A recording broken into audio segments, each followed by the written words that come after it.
This is the Horror Scouts podcast, and we're about to review Cobweb. Hey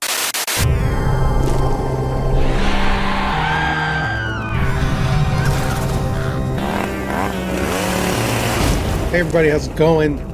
Welcome to the podcast. My name is Mike. I'm one of your hosts and troop leaders, and I am joined, as always, by your other two hosts and troop leaders, Brian. Hello. And Nick. Hey. Hey. A little bit of info real quick. If you're new around here, you're watching us or listening to us in one of two ways. You're either on YouTube, we're at youtube.com/@horrorscouts, or you are listening to us on your favorite podcast service. We get beamed out to Apple, iHeartRadio, Spotify, Google, Amazon, and some more little ones that I didn't recognize, so I didn't put them on the list. Also, spoiler warning, all of our reviews here at Horror Scouts, including the one we're about to do for Cobweb, is spoiler filled. So if you don't want anything ruined, go check out the film and then come on back and listen to the conversation. Good. Yes. Done. Well done. Done with the intro stuff. Yeah. How's everybody doing? Good. Can't complain. Good. Yeah. Today was, I actually wore a sweatshirt to take the dog for the walk this morning, and I was like, oh, it's coming. It's coming. Yeah. Fall's coming. I'm excited. Not next week, it's not, but it's coming. Yeah. At least not down here in Jersey. It's getting warmer up until Monday, and then it's leveling out in the 80s and 90s for the week. Yeah, I rode into work this morning, and it was breezy the entire way in. Definitely had a hoodie on for that. Nice. Yeah, I'm excited. I'm ready for it. Not that the summer was that bad. I mean, it was very rainy this year. I feel like it didn't get too sweltering for too long, but I'm done. Give me the fall. I'm always ready for fall and colder weather. So yeah, I don't know, anything we want to touch on before we do our review this time around? Any news? I don't really have it. Last time I had some news. This time I was on vacation and I didn't really catch up on too much stuff or jot anything down. No. Really, Nick? You're not? I'm not up on my news. I rely on you guys for that. You're supposed to share it with me. Yeah, that was sarcasm. Yeah. Audience surrogate. Yeah. We need to put that under your my official title. Yeah. I just work here. Yeah.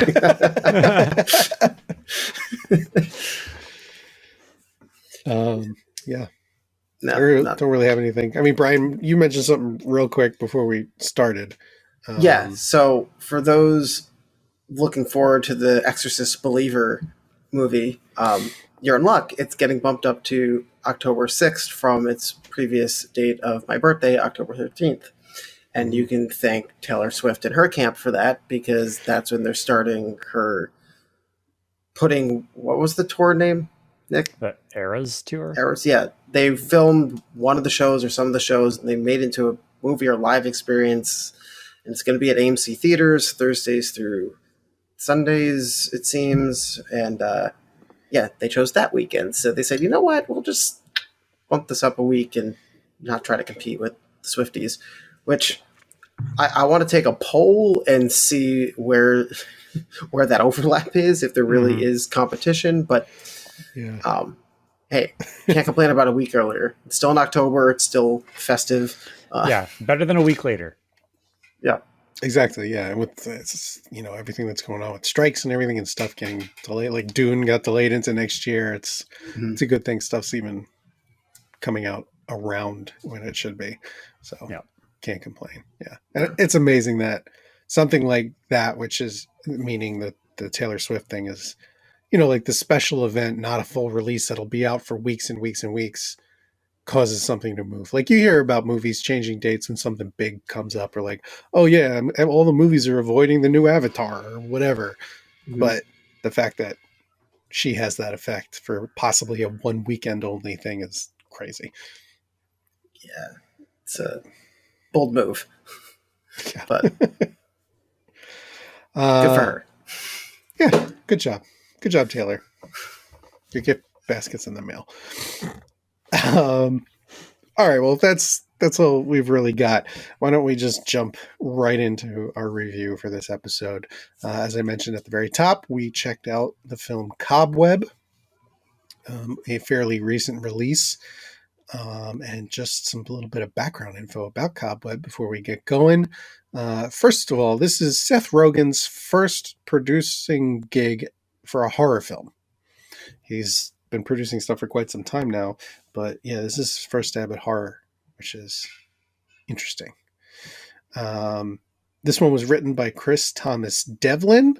I thought I recognized the name a little bit, and when I checked, he's the guy who wrote the recent Texas Chainsaw Massacre. I'm glad I didn't read that ahead of time.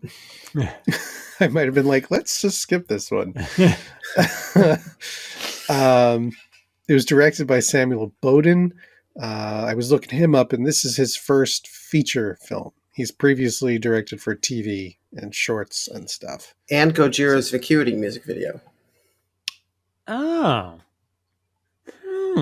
For those who are also metalheads. Now you're speaking my language. It's a good video.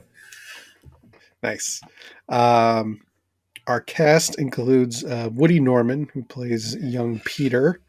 He actually is currently also in The Last Voyage of the Demeter, which just came out recently. We've got Lizzie Kaplan, who plays his mother, Carol.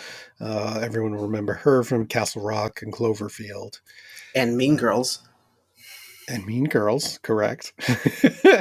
We got Anthony Starr, who plays Peter's dad, Mark. Most people know him as Homelander on The Boys. We've got Cleopatra Coleman as Peter's teacher or substitute teacher, Miss Divine. We recently last saw her in Infinity Pool.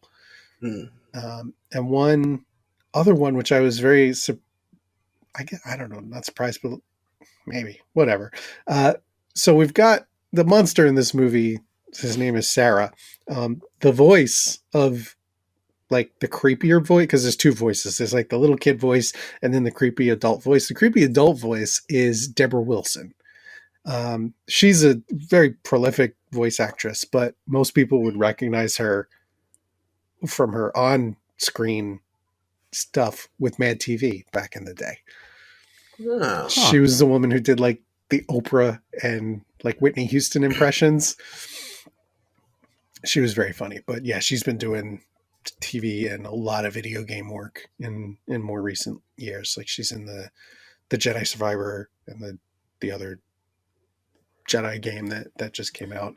Creature vocalizations for Dead Space. Yeah. Yeah. So she's one of those voices that like, if I'm playing a game, I could pick it up. I'm like, oh shit, that's Deborah. So I was excited to see that she was part of this.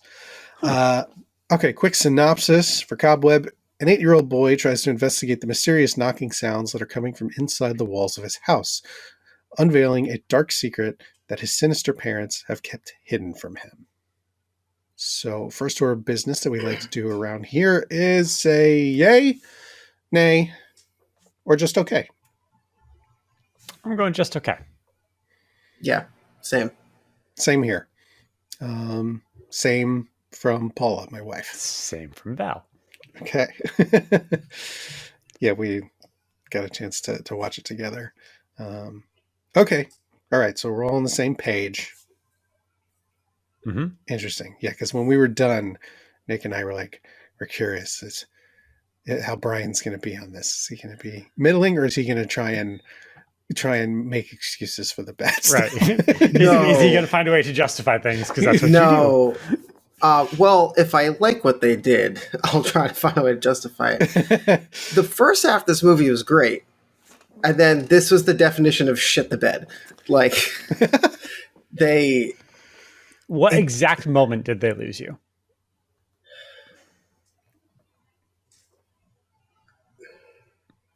Probably when I saw saw Sarah. Yeah, it's when the door opens. Yeah. It's when the door behind the clock opens. Yeah. And then that's where they lost me. It's like, okay, they went there, but then the rest of the movie just plays out so generically. Like, they even the setup to get the extra bodies was super weak. I mean, I get that the kid Brian is a bully, but like, were he and his brothers or cousins over there really going to beat the shit out of a kid with baseball bats and a crowbar? Like, that's a whole nother movie right there. You got to explore that shit. Like, that was extreme. Yeah. But like, just bringing in the fodder. But yeah, that I was really. So to backtrack it, so obviously I'm going to assume we all didn't like Sarah the Creature, or didn't care for Sarah the Creature that much. Wasn't crazy about it. Yeah, like I as soon as I was like, oh, Nick loves this shit. They tried to justify how she was climbing walls and stuff. You're like, that's a little. But did they? Like, by justify, they wrote in like a line or two to try to explain that. It doesn't explain how. It explains how you could go up and down the pit. It doesn't explain how you can just go sideways on a wall. Like, right. That's not a thing. Yeah, this movie fails the lore check for sure. Yeah, we'll get into that later after we explain the plot a little bit more. But yeah, and like anyone who's seen a movie like this before probably realized it's not going to be a cute little girl behind the wall, which I was hoping it was. But then that reveal was coming way too soon in the runtime. It's like, okay, how are you finishing out this movie? What they should have done is had a cute little girl who was a monster in a not actual physical way. She's just a psychotic fucking however old she is. Yeah. And then and then the rest of the movie could kind of play out in a similar way, just without her crawling everywhere. Or play out her innocence a little more after she gets out of the door, and then fall to shit. Like, so easy of a fix. Yep. Yeah. I mean, they could have even given her like a more traditional, like plausible human deformity that just like shit parents wouldn't, accept. But this was like a legit horror movie monster.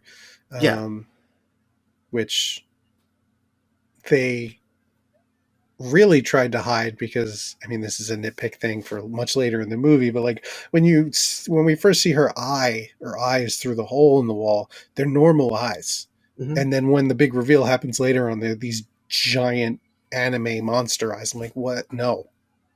Like, but anyway. There's no surprise that this is produced by the people that produced Barbarian. And they were like, hey, that formula worked, let's do it again. And as issues may have been in that movie, it worked a lot better for me in that movie than it did here. Oh yeah. I know it didn't for you, Nick. It worked about equally well. Of like, I really enjoyed the first half, and then when like halfway through the movie you're like, actually those main characters are dead, we're moving on to a guy in a car, and it's like, what the fuck? Like, that bait and switch was great, but then when the reveal became, no, there's been an old woman living under this house for a long time and she kills people. It's like, no, that didn't work for me because they didn't give it lore and it didn't make sense. And then they did literally the same thing in this movie, except for they made her young. But it was the same, like, here's a creature who lives in the walls and kills people. Okay. Like, yeah, everybody talked about Barbarian, but they talked about it because it was surprising, not because it was good. And I feel like we have that same thing happening here of like, well, it worked. People talked about it. But it was, okay, even on that premise, it was more surprising in Barbarian.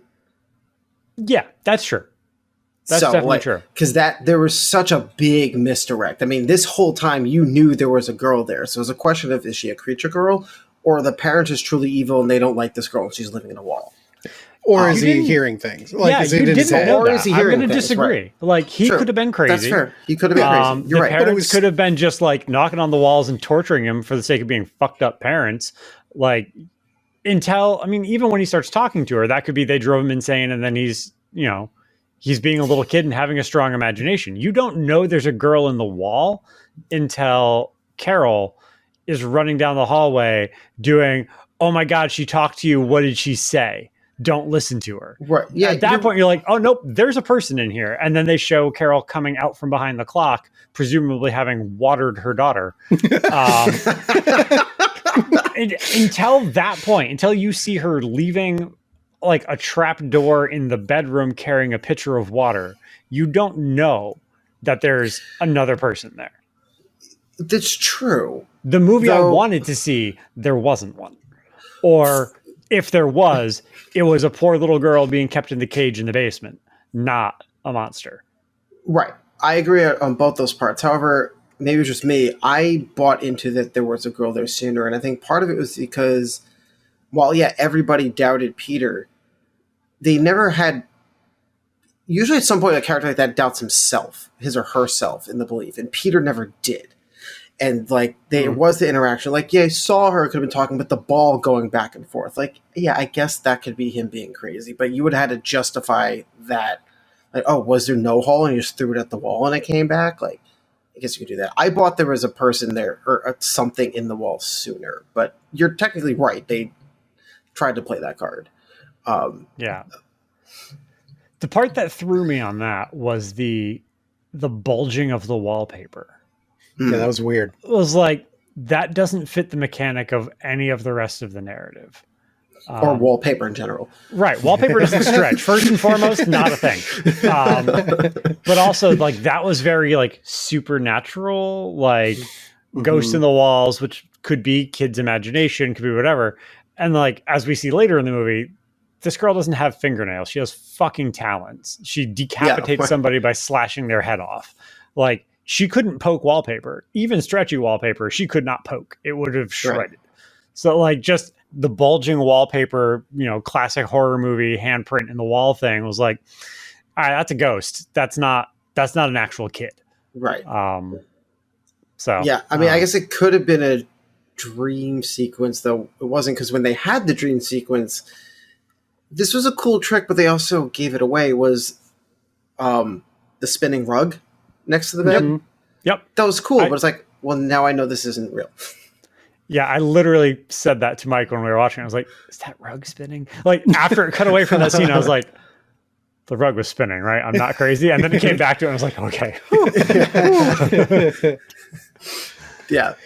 Yeah. And that was like, unfortunately, that moment was ruined by the trailer. Not that Nick saw it. But I didn't see it either, to be honest. Okay. That's another thing with this movie where, like, I agree with, well, I had the same experience as Brian, where I believed a lot sooner there's someone in the walls, because you watch the trailer and it shows shots of the claws and, like, there's something. So I bought in early. But I did like the moment with the, like, it's been done before with the, like, the mom running towards and, like, the light goes out and the person disappears. But the great little tiny touch was that when the lights went out and she disappeared, or vice versa, you could still hear her footsteps running. Yeah.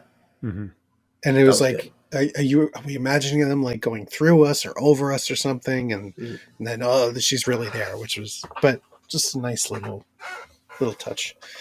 Yeah, one positive point to throw their way.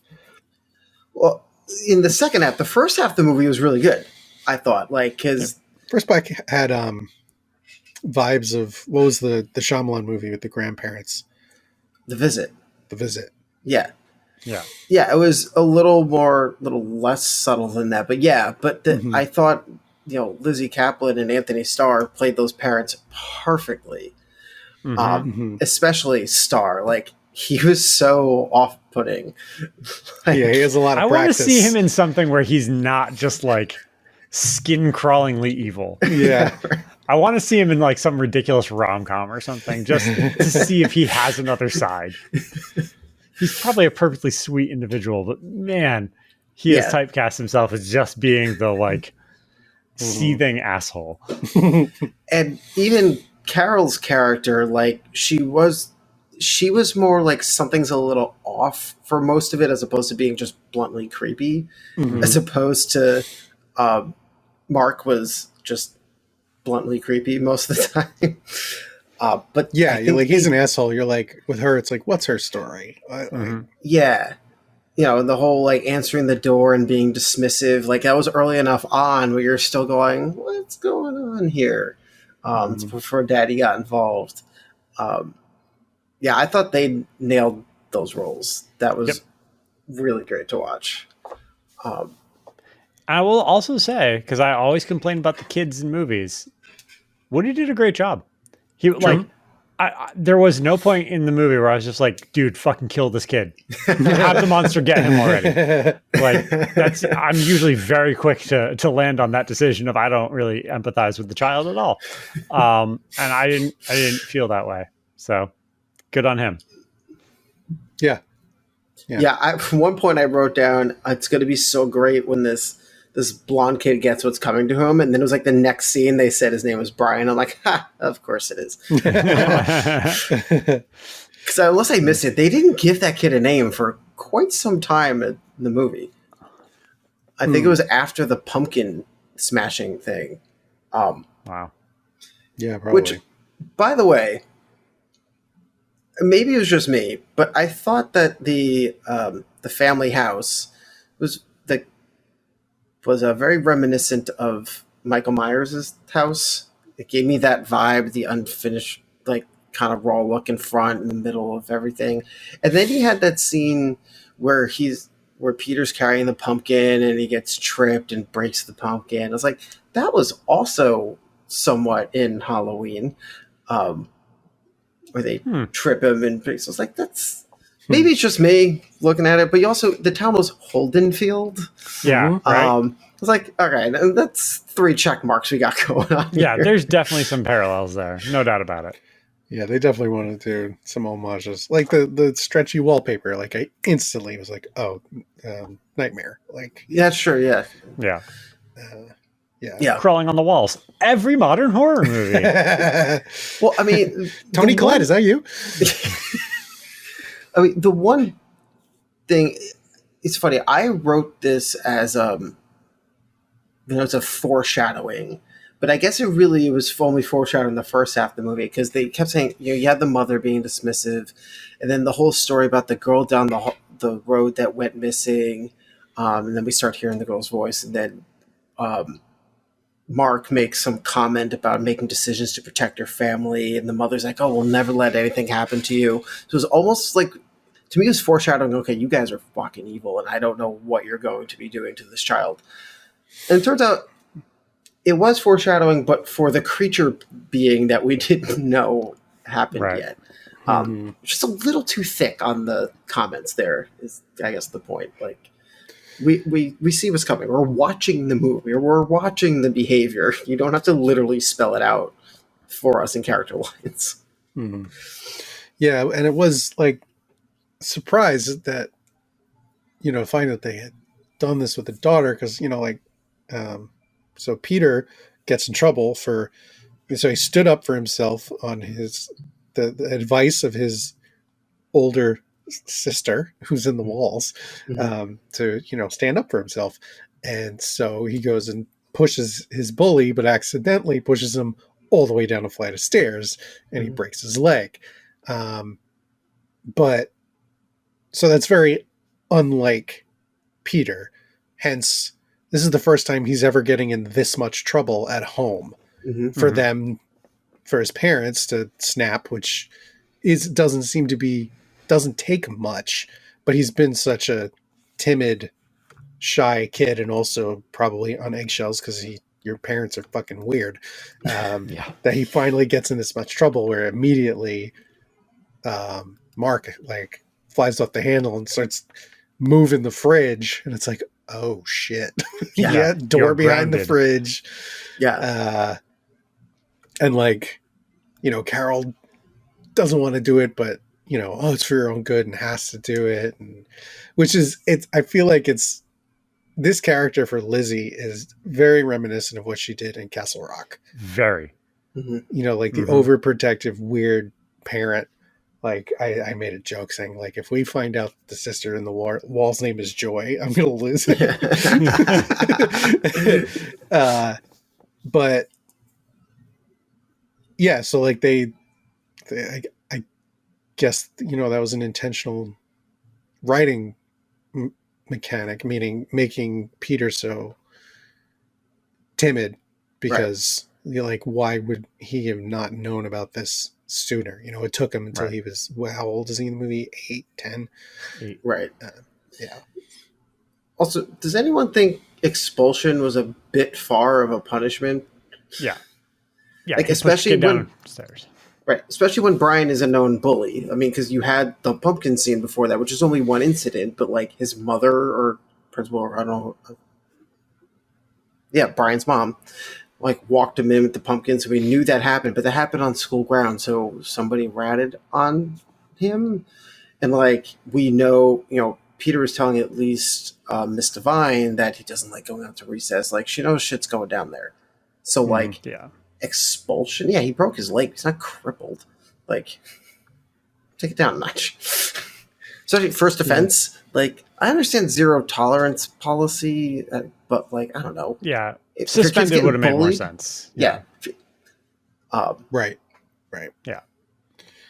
So let's talk about Miss Devine.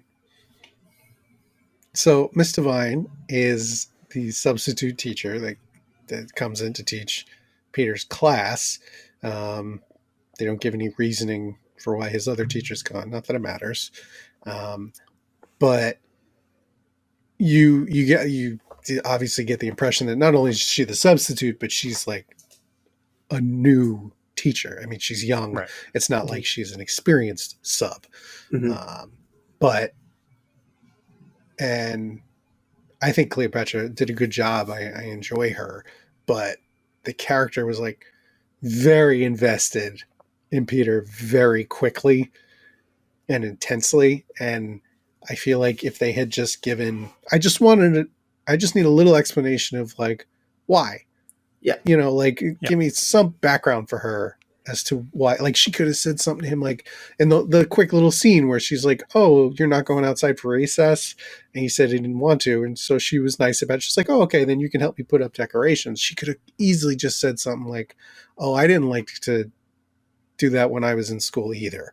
Or just something to link the two of them together. Right. It would have been such a quick fix, but it's like now she's going to this kid's house like every other day. Yeah. Even after being told by the principal, like you can't get involved. Even after the kid was expelled, the substitute is still going to the house. Come on. No.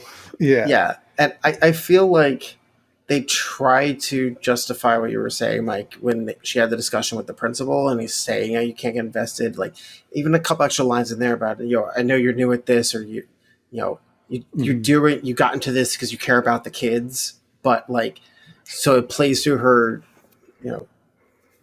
her freshness as a teacher, but they didn't even put those extra words in there to do that. So yeah, or like, something adapting with the bullying, something of that nature, or abuse even, because she's suspecting weird shit going on. Mm-hmm. And that's kind of a fix two plot devices with one stone sort of situation, mentioning Brian and his cousins that went back to go, beat the shit out of an 8-year-old.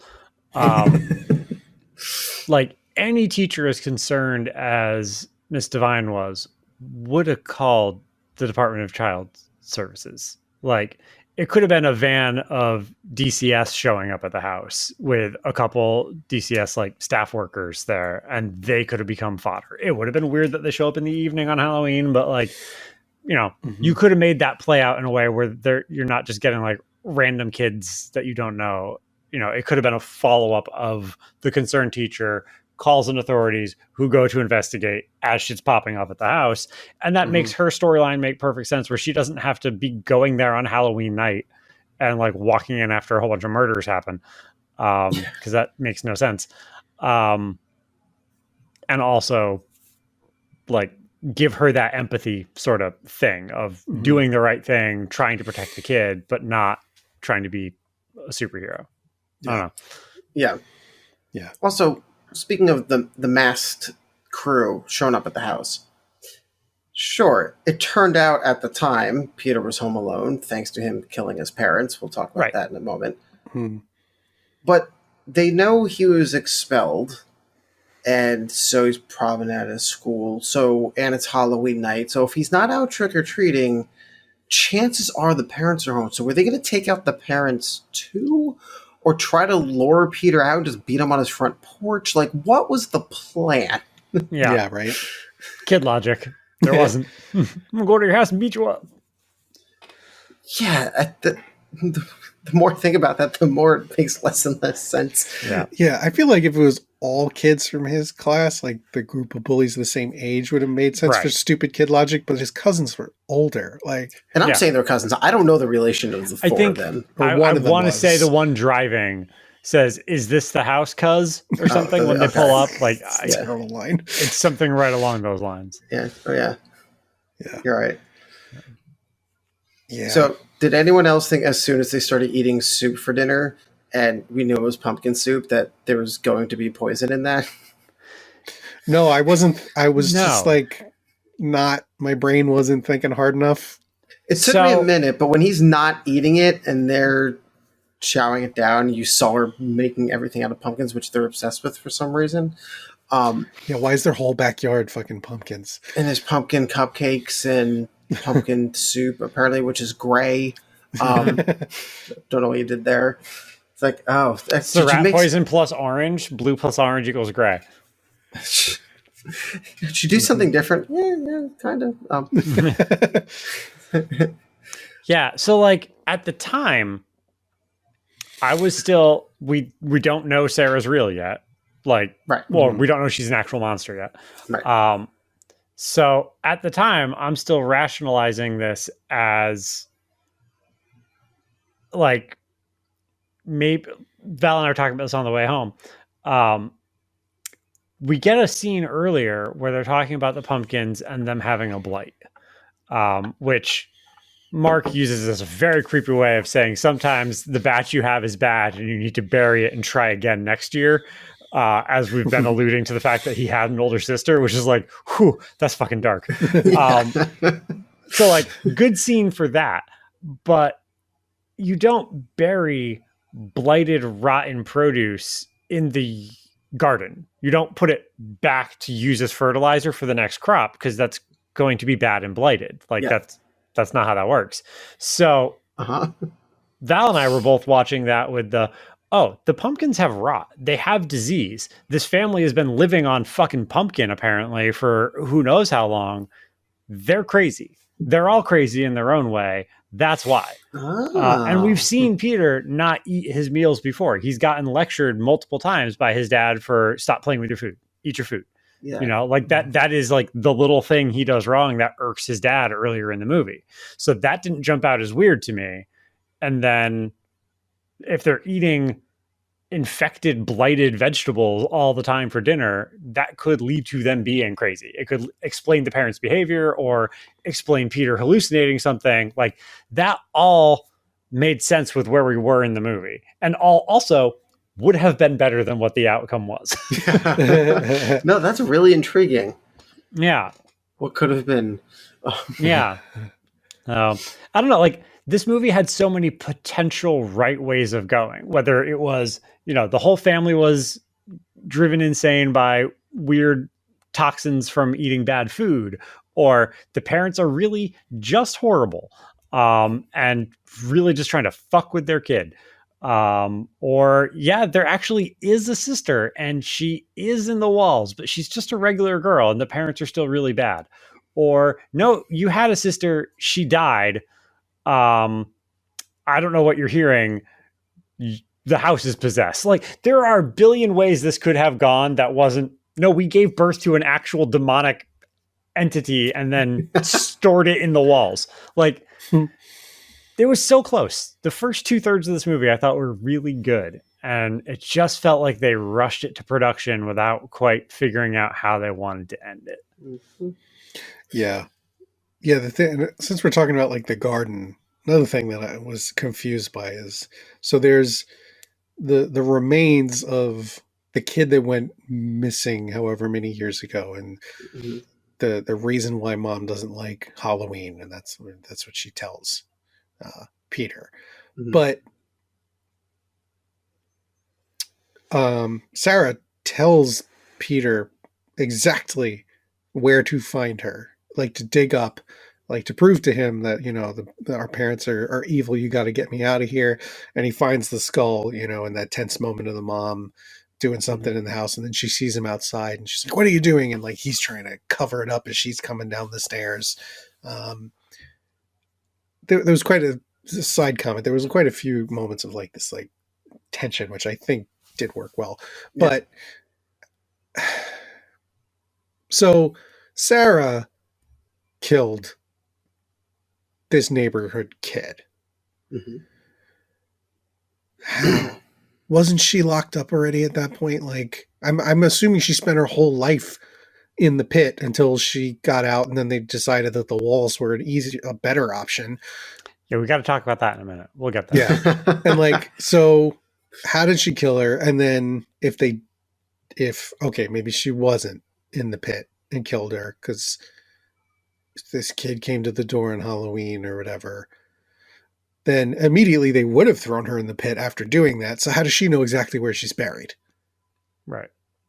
It's not like at that point she was in the walls and like put a hole in the siding and was like looking out into the garden. Right.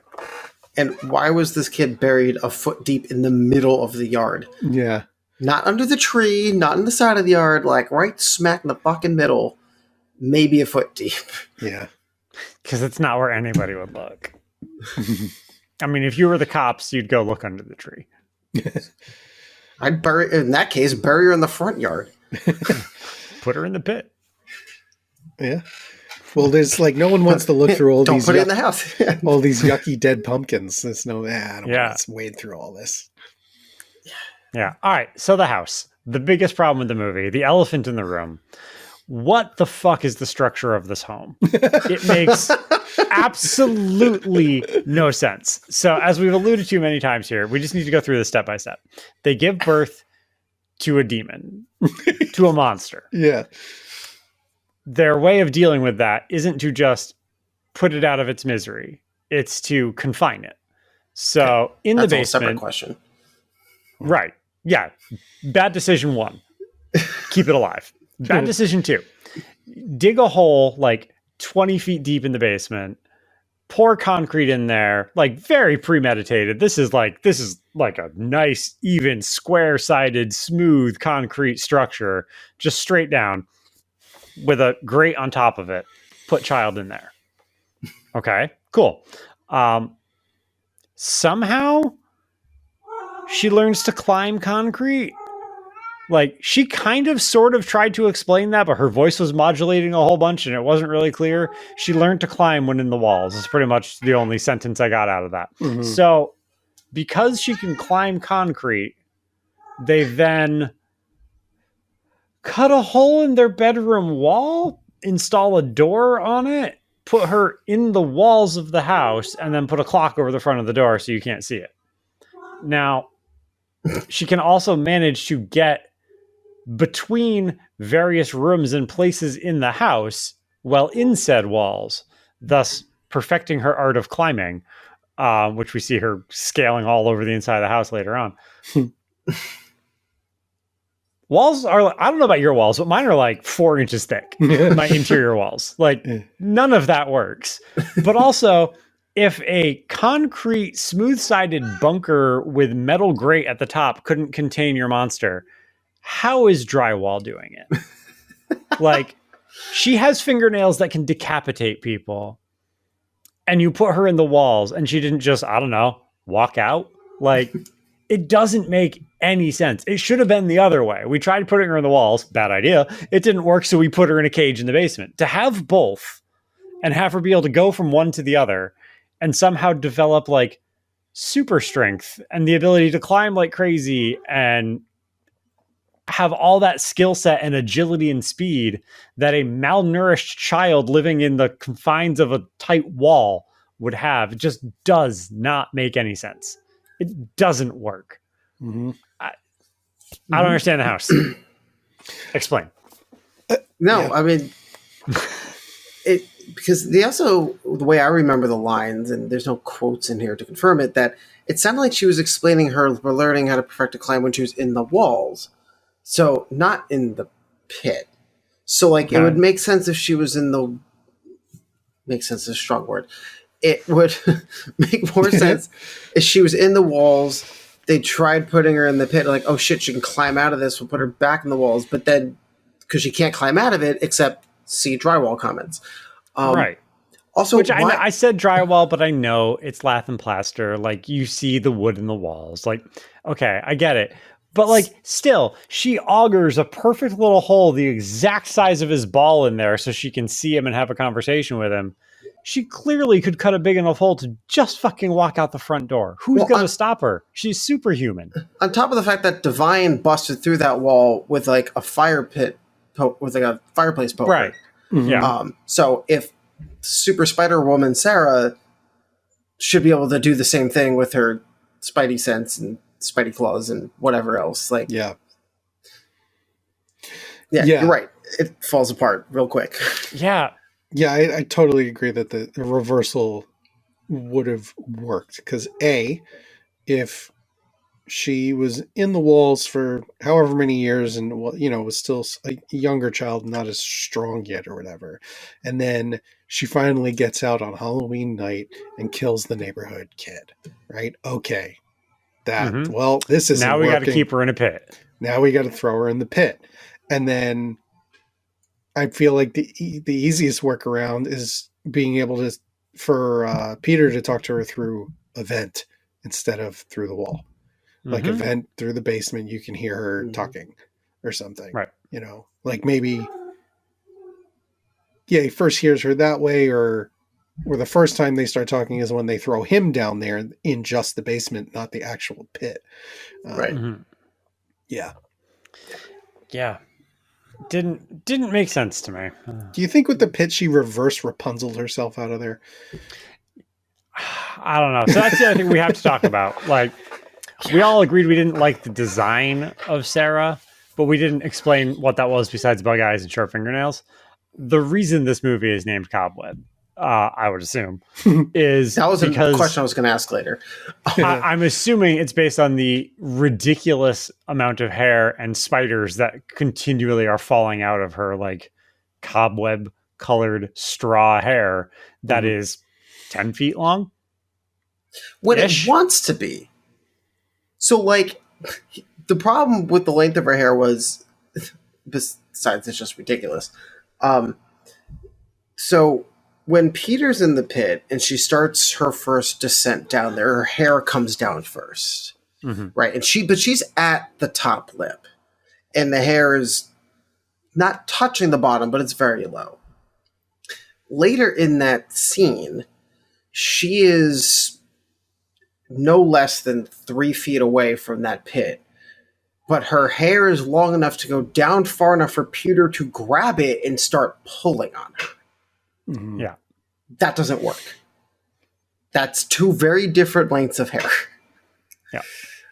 By feet. So. Yeah. I mean, if you want to measure by that same metric, like the very first time we see a silhouette of her scurrying across the ceiling in what I'm assuming is probably a standard height ceiling, which, would be 8 feet. Her hair doesn't touch the ground. Right. But it does in the pit. Yeah. Which is definitely deeper than 8 feet. Yeah. I mean, I like the concept of her having crazy long hair and it being gross and mad and having spiders in it, but not to a comical degree. Cat. Yeah, it got too much. Like, your hair would be so dead and dry and broken that I don't think it would grow that long, or if it did, it would be one massive dreadlock. Like, you would just be the singer from Shadows Fall. Like, that's just what that is. And I feel like it was a dreadlock at one point when she was like in the house and you didn't know where, and she like walked around the corner and it was dragging behind her. It felt like a dreadlock, but then other times it was like loose and stuff. Like, especially when she landed on the piano, I think. Right. Yeah. That's so much promise. So, trying to give some positive points here and there. Speaking of the piano, I think that was my favorite kill and moment, as getting the kid getting pulled quickly into the piano and just the huge, even arc spray of blood that's out from underneath on the floor. That was pretty cool. I kind of wanted to see the aftermath of that. Like, it's a great visual gag, no doubt about it. But I kind of wanted to see, like, what's the body look like after that? Like, how many chunks is it in? What'd you do with it? You don't need to. If this was a grosser movie, that would have happened probably. But Well, they did show like the body split in a body split in half at one point, and the decapitated head. And yeah, right. I mean, they definitely didn't shy away from gore, but they also didn't we didn't need to see like a whole bunch of severed body parts all the time. Like, right. It didn't push that hard, which is fine. They did the thing after Mom fell down the stairs with the knife in her. He had to go. He went to grab the keys. It was attached, and he doubled back and hit Mom's face. And I'm like, oh, those eyes are going to be so open when he steps away. And sure enough, they were open again. There was a great shot. I thought it was a great shot of when his parents are talking in the living room, and he sneaks like halfway down the stairs to listen in, and they zoom out, and he's sitting between their really big shadows. Mm-hmm. Yeah. That was the best shot of the movie. Yeah. I was going to say, I have a note about that. They really fun use of shadows in this movie. Felt very old school, like, Count Orlok on the wall sort of thing. Yeah. They did that with Mom at one point. That stairwell, like, it reminded me of the Beetlejuice stairwell, just going in the wrong direction. But also, talking about the structure of this house, that stairwell felt like it was 2 stories tall. Like it was kept going. Yeah, it was a 3-story house but they just left out the middle one. But yeah, the use of shadows was cool. I think my favorite shot was, in his bedroom, and his parents were saying whatever, going to say goodnight, but there was this light coming from the hallway behind them and illuminating them almost in this walk towards the light sort of thing. Mm-hmm. But it was like very hazy and like ominous. Like it gave you the feeling the way the Exorcist poster feeling right is, so yeah, they did a good job with light and shadows, at least.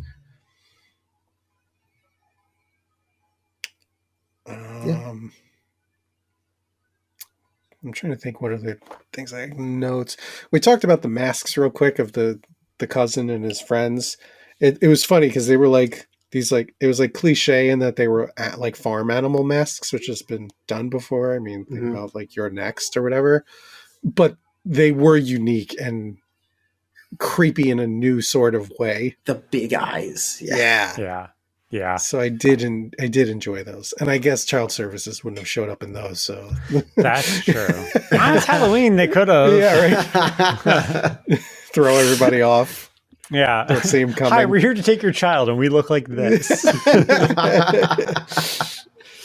I might attack him too. Yeah, I did like those. All right, one other little nitpick. This is super inconsequential to anything, but like we know that Carol doesn't like Halloween. She gives the reason of, the girl that went missing. But there's a shot where they're sitting at dinner and a trick-or-treater presumably comes to the door and she does why won't they just leave us alone? Right before that, we see the outside of their house decorated for Halloween with like jack-o'-lanterns lit up on the porch and whatnot. Like, yeah, you're a kid walking down the street. That house is lit up and decorated for Halloween. Of course you're going to go there. Like, forever it's been, if you don't want trick-or-treaters in Halloween, shut the porch light off and don't fucking decorate. But the porch light was shut off. Or should have been, because when she got back to the table, he asked, is the porch light off? She said, yeah. Yeah, but they still put out, like, pumpkins, and they still decorated for the season. Like, just don't. Yeah.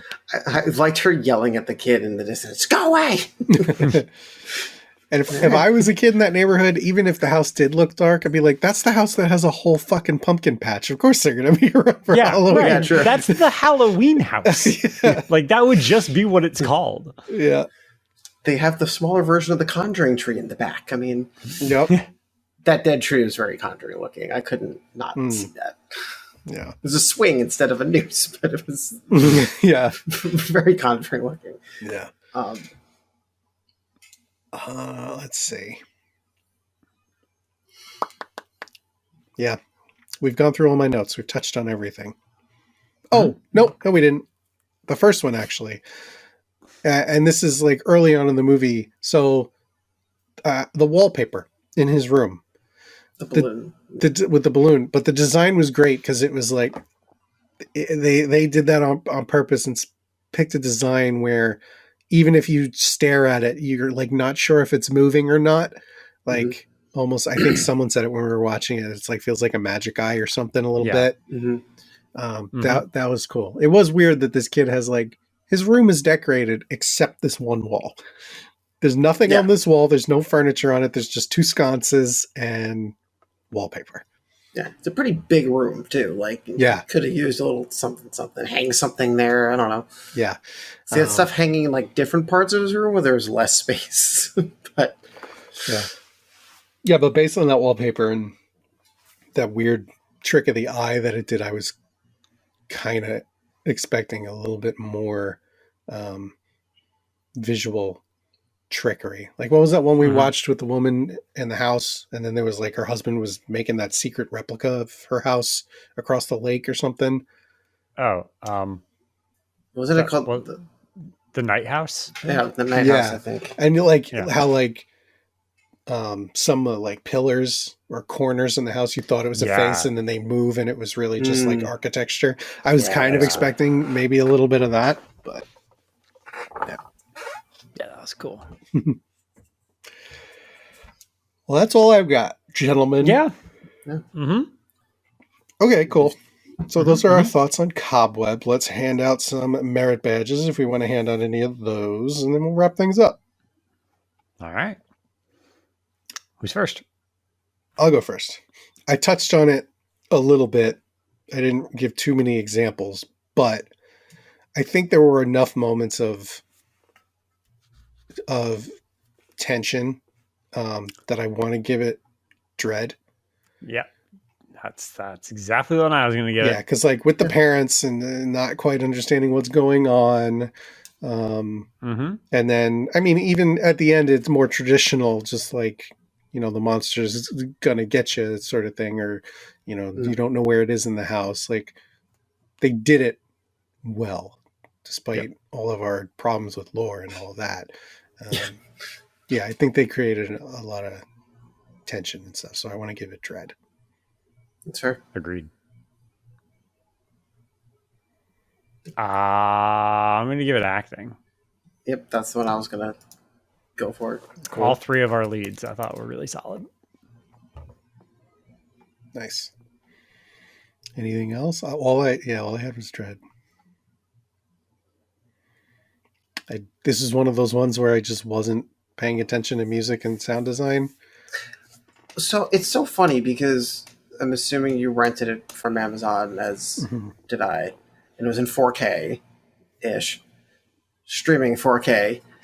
Which, side note, because I had that, it's like, oh, this actually looks really good for streaming, especially.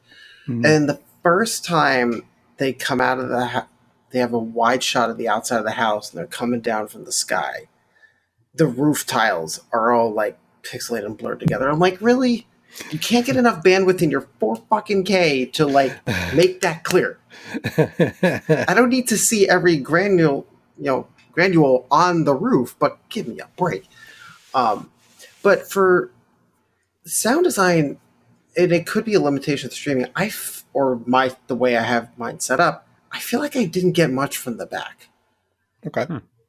Like, I don't know if you guys were watching it, but like I, especially after Sarah came, I expected to hear fucking footsteps and stuff anywhere, and I never got that vibe.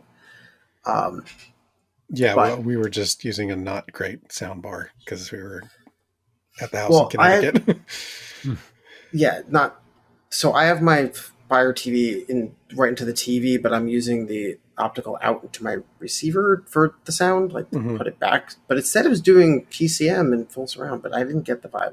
The music I thought was solid, but again, I was paying attention to it, but I don't think it was exceptional. Like you said, you weren't paying attention to it; it didn't stand out to you, but it was It was good. It kept the tension or whatever mood it was trying to keep, so it was fine. Yeah, so it was fine is what I would do for cinematography as well. Like there were enough cool shots that we all remember, the play with the shadows. Like there were some really cool, unique things that were done. I don't know if it's like badge worthy. Yeah. There were some good shots, but I don't know that it like warrants like, dude, watch this movie because of this. Right. Right. If you're watching Yeah. this movie, look for that. It's enjoyable, Mhm. but I don't Right. know that it is something we need to like call out. Yeah. Yeah. There's like certain badges that are specific things, like original deaths. You get 2 or 3, and okay, you get the badge. But with Right. this, it's more of an overall thing. Right. Yep. Exactly. I feel like the rate we're going, we need to find. I want to find a good antagonist, someone good enough to give that badge. I feel like we keep shitting on the villain. Mhm. Yeah. I can't remember the last time we gave an antagonist badge. Yeah. I'm sure that's something we could look up, but And I feel like- I do not know. And I feel like at this point, you don't have to do much to get a lore badge because the bar is very low at this point. Just- So low. Yeah. Right. It's so low. Just give me a contiguous story that doesn't like chew off its own foot, and I'll gladly give that badge. Yeah. yeah, that's what I'm saying. Like, don't need much here. Really don't. All right. So it looks like Cobweb is going to get badges for dread and acting. Mhm. And that'll be it. All All right. right, cool. Another one in the bag. Thanks everyone for joining us. Again, real quick, you can check us out in 2 ways. We're either at youtube.com/@horrorscouts, or we're on podcast services for the audio version: Apple, iHeartRadio, Spotify, Google, Amazon, and others. If you want to check out our Instagram, we're at horror_scouts. And there's a link in the description for an invite to our Discord if you want to hang out with us over there. All right. Till next time, everyone, be safe, be good to each other, all that nice stuff. And we'll see everybody next time. Bye.